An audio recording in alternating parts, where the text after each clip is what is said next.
Hello traders, this is day number 34 of small cap market open day trading. I've written a trading plan specifically to trade small cap stocks, which are notoriously volatile, unreliable, but also a favorite of new traders, and they often end up blowing their accounts trading them. So I've written a plan that is relatively easy to follow, but extremely safe to trade. You can take up to 100 trades, probably many more than that, and never blow up your account if you follow this plan.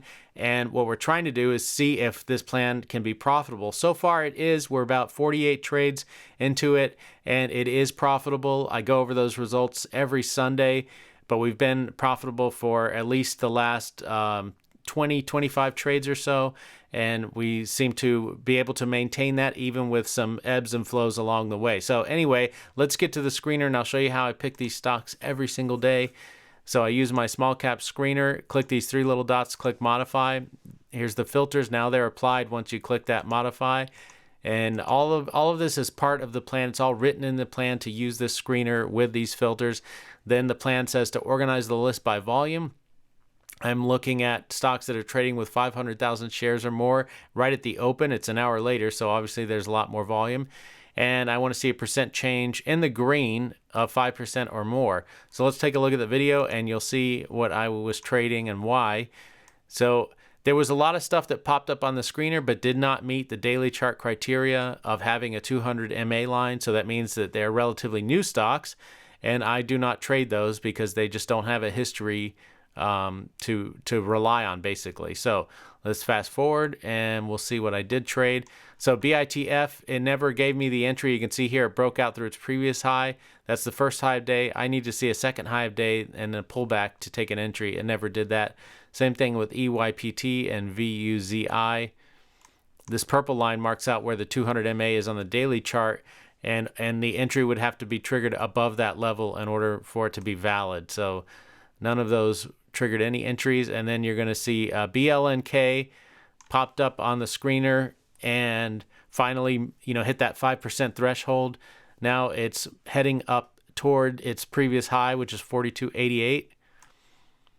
So it's just starting to break that level now. Now I'm just waiting for it to establish a high of day, which it does at 43.33. So now it has to pull back and it has to establish a second high of day in order to guarantee strength. And let's see what happened. NVTS, I pulled up there for a second if you're wondering why. It did give a 2-hour trade, but it wasn't meeting the volume requirement when it happened. So it wasn't really a trade that fit the plan. But anyway, here we are at BLNK. And that wasn't I didn't take a trade on that, by the way. But anyway, here we are at BLNK. And we're waiting for that second high of day to be established. It is established at 43.36. Now we just need a pullback. And as soon as a 1-minute candle makes a new high, we have to enter according to the plan. So we enter right here. Let me just go back to where I was hovering over that candle so we can see the high. Well, actually I can see it right here, 43.26. So we want to see 43.27. 43.27. Let's back it up a little bit so you can see that entry in real time. It's coming in just a few seconds here. So 43.27 or better is what we want to see. Let's watch this price bubble.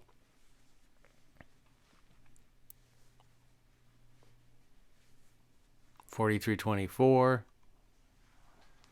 There we go. It jumped up for just a split second. I hit my hotkeys. I got filled at 43.30. So 3-cent slippage on a $43 stock. That's nothing. The most important thing now is to move your stop loss in place right away. Otherwise, this thing could turn around and flush down on you and you take a much bigger loss than you need to take. So now we're using the XR calculator and it's going to spit out our 2R profit target, 44.12. So we just move that profit target in place, and then the trade is done. All we have to do is wait and either get stopped out or our 2-hour profit target gets hit. So in this case, we do get stopped out. This thing, as I said, extremely volatile. It just turned around and came right down and stopped us out. Let's see here. I'm just going to show that in real time. So there we go. So it's just telling me my profit target order was canceled. I don't think it shows where I got filled on the way out. Let's see. I'll check that later and record that on the spreadsheet though. But lately I haven't been getting a lot of negative slippage on the way out. And Webull, either I get filled exactly where I want to, or sometimes if they're real volatile like that, I could save even a few cents. So I'll check that and put that on the spreadsheet. So anyway, now I'm waiting for, that was trade number 1. Obviously it failed. We're waiting for the second entry to get triggered. And the other important thing is you have to mark out where the stock is weak, and you can see here kind of the first ABCD pattern pulled back to this level, and then things reversed and went higher. So that should be an area where buyers are located. Some people will call that a demand area.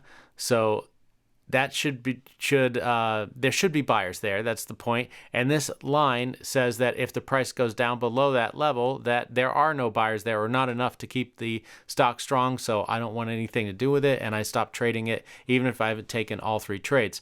So let's watch what happened here, because this was pretty interesting. I was waiting for the high of this candle to break, which was 43.30. So I wanted to see 43.31. So watch the price bubble over here. There it goes. And you see I hit my hotkeys, and look at what happened. And this is not Webull's fault. I mean, look at how quickly that price was moving.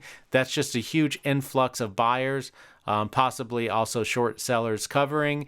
And the price just moved up so rapidly that there was no way, I don't care if you're trading with light speed or plaid speed or whatever else is out there that you think is super fast, that is going to happen on any broker, because the buyers were stepping in and just moving the price up so rapidly that if you're trying to jump in with those buyers, you're going to catch slippage no matter what broker you're trading with. So anyway, nothing to worry about there. Just place my stop loss and my profit target in the appropriate place. Obviously, that moves the profit target up quite a bit because of that slippage, but it also adds to the reward on the occasion that those trades work out. So it's pretty rare that you get this massive strength like that out of nowhere and the stock reverse and come around and stop you out. But that is what happened today. And that's why you need to have a stop loss in place, because I'm sure a lot of new traders would look at something like that and say, well, there's no way that this thing isn't going to $50 or whatever, because look at that strength that came in and just ran this price up so quickly. And they just go all in or buy in with full position size or double their position size and just hold and wait to see what happens. And I'm not interested in doing that. I want to have my stop loss in an appropriate place where if the price comes down to that level, it indicates that the trade isn't that strong or the stock isn't that strong, and we don't want to be in it. So that's why my stop loss is placed where it is. And now I just let the trade play out. Either it hits my 2-hour profit target or it hits my stop loss. The other thing that I must do in these situations is I must mark out where my would-be profit target is had I gotten in exactly where I wanted to at that 43.16. And in that case, if the price hit that level and reversed and stopped me out, then I would be done with trading in that case as well. So let's see what happened here. So it came right down to my stop, but did not actually hit the price level. And a lot of times it does that and reverses and goes higher, but it's not what happened today. Trying to get right to it without passing it.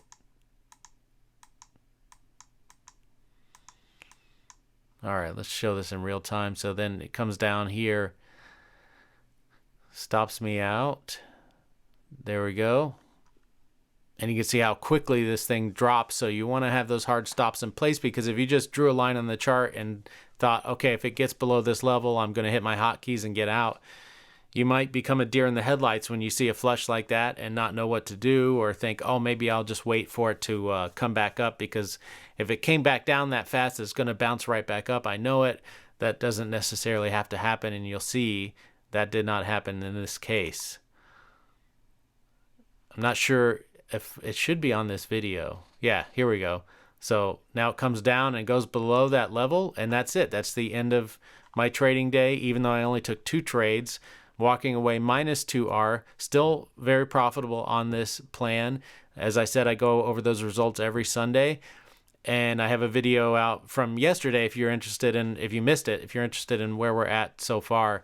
So anyway, yeah, this thing came down below that level. Obviously, it's weak according to my plan, and I can no longer take a trade, so I just have to walk away with a minus 2R day, which obviously is not ideal, but hey, it's better than a minus 3R day.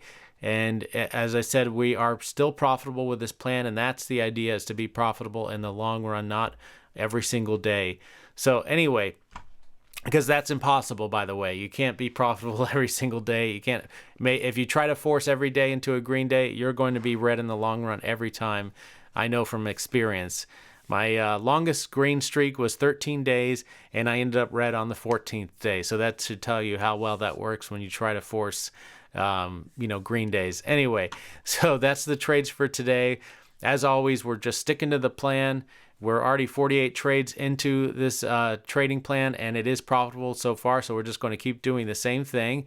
And I always recommend that you go into every single trade with a plan, no matter what. Stick to it no matter what. Always take those stop losses, honor your profit target, and in the long run, you should be green. Take care.